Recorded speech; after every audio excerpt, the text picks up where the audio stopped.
Assalamualaikum warahmatullahi wabarakatuh. Saya Inga Ersanti dari kelompok 7 akan mempresentasikan materi mengenai kepemimpinan dalam budaya organisasi. Materi ini akan membahas bagaimana seorang pemimpin dapat membentuk budaya organisasi serta bagaimana budaya organisasi dapat mempengaruhi gaya kepemimpinan dalam mencapai tujuan organisasi.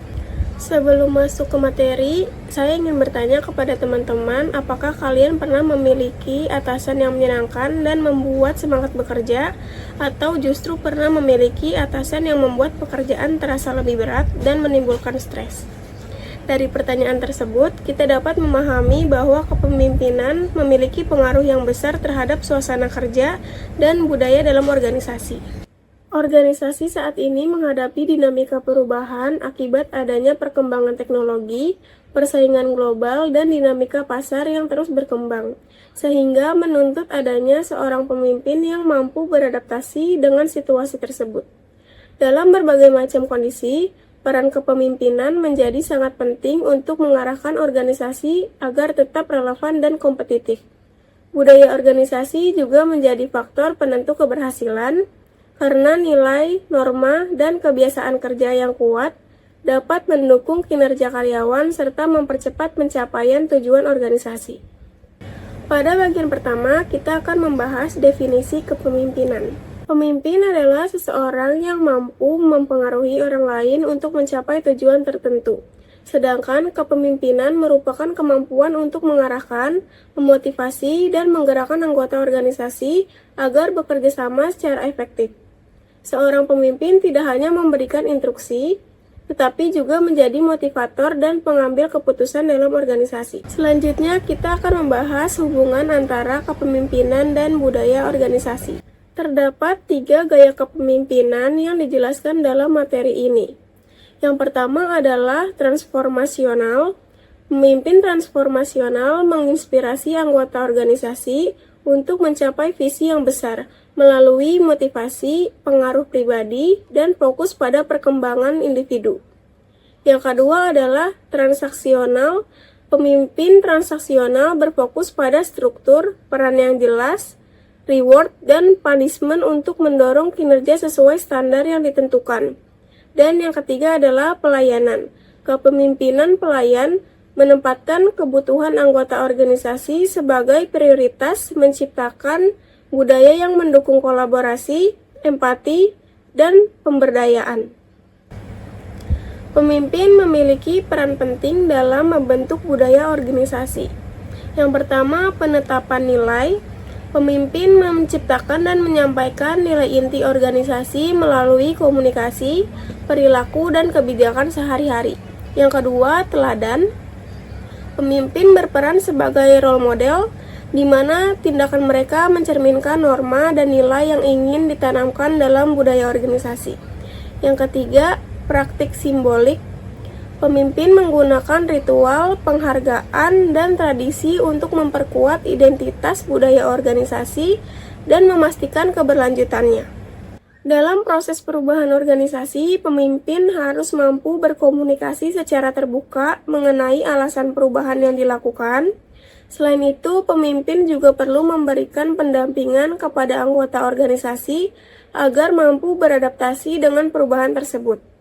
Dengan komunikasi yang baik dan tindakan yang konsisten, kepercayaan anggota organisasi dapat terbentuk sehingga perubahan lebih mudah diterima. Pada bagian ini, kita akan melihat bagaimana budaya dan kepemimpinan saling mempengaruhi dalam organisasi.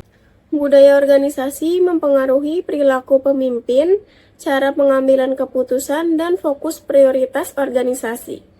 Misalnya, budaya yang kolaboratif akan mendorong kepemimpinan yang partisipatif. Sebaliknya, budaya yang hierarkis cenderung menghasilkan keputusan yang lebih terpusat pada pemimpin. Budaya yang berorientasi inovasi juga mendorong pemimpin untuk lebih kreatif dan terbuka terhadap perubahan. Kepemimpinan dapat memperkuat budaya organisasi melalui 3 hal utama. Yang pertama adalah penanaman visi. Pemimpin yang efektif dapat memperkuat nilai budaya organisasi dengan mengkomunikasikan visi yang selaras secara konsisten kepada anggota tim. Ini membangun identitas bersama. Yang kedua adalah transformasi budaya. Kasus kepemimpinan transformatif menunjukkan bagaimana para pemimpin dapat merubah budaya lama menuju nilai-nilai baru untuk menghadapi perubahan. Contohnya adalah peralihan dari budaya birokratis ke budaya digital. Yang ketiga adalah motivasi dan perilaku. Melalui tindakan nyata, seorang pemimpin mencontohkan nilai-nilai budaya, menginspirasi karyawan untuk mengikuti dan menjadikan nilai tersebut pedoman kerja. Untuk mencapai keberhasilan organisasi, diperlukan keseimbangan antara kepemimpinan dan budaya. Yang pertama adalah keselarasan nilai. Pemimpin perlu memahami dan menyesuaikan gaya kepemimpinan mereka untuk menghormati nilai inti budaya organisasi sambil memastikan sasaran strategis tercapai.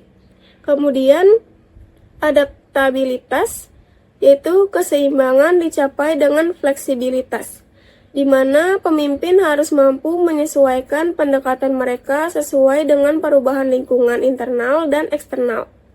Dan yang terakhir, komunikasi transparan.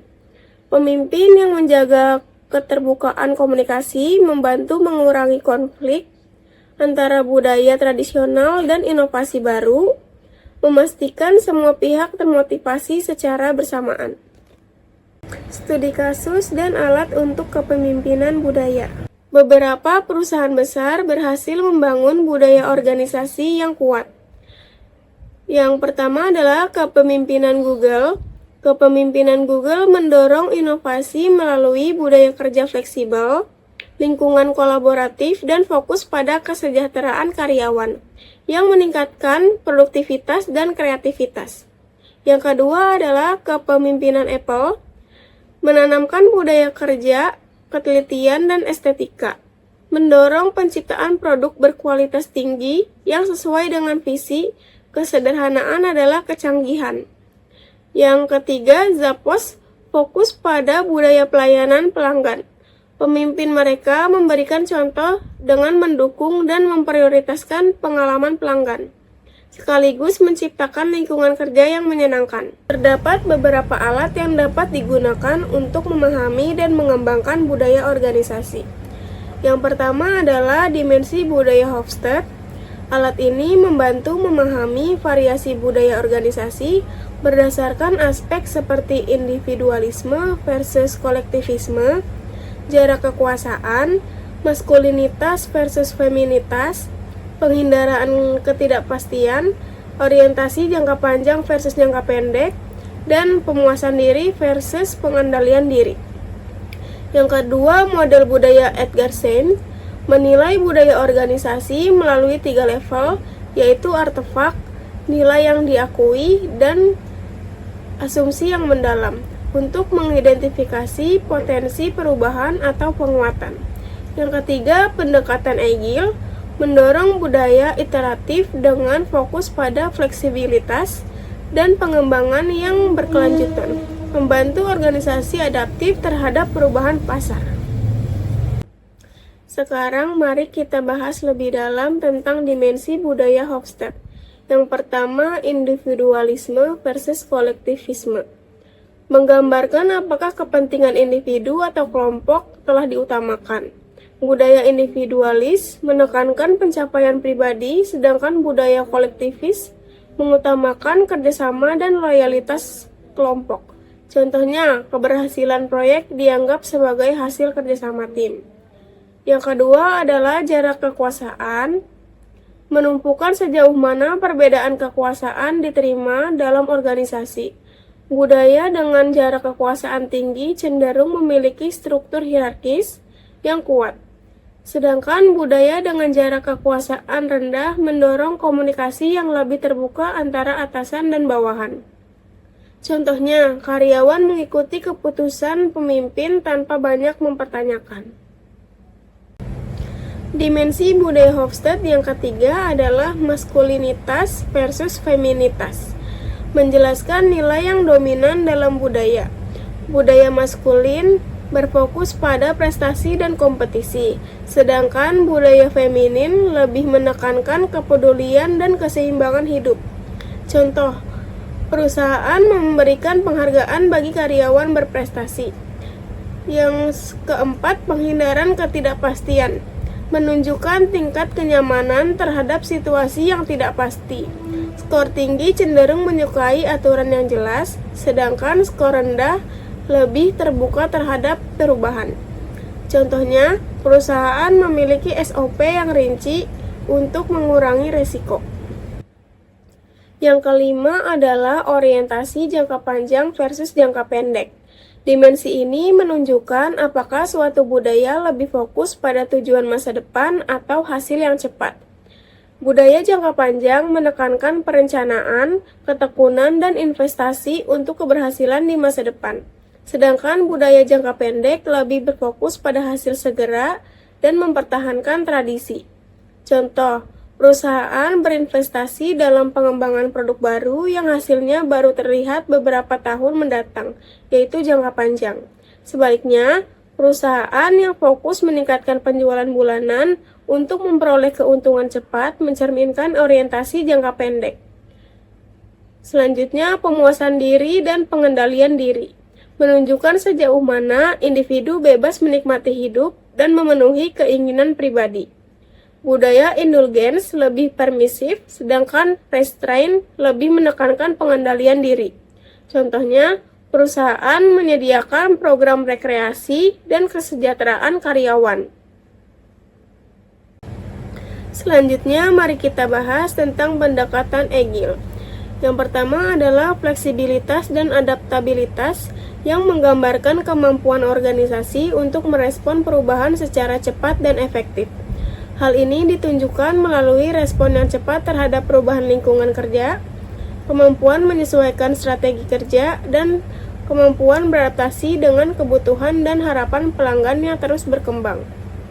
Yang kedua adalah pengembangan iteratif dan berkelanjutan, yang menekankan pentingnya perbaikan yang dilakukan secara bertahap dan terus-menerus.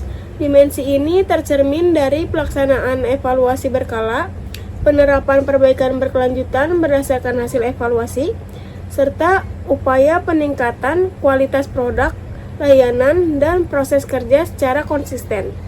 Yang ketiga, kolaborasi dan keterlibatan tim.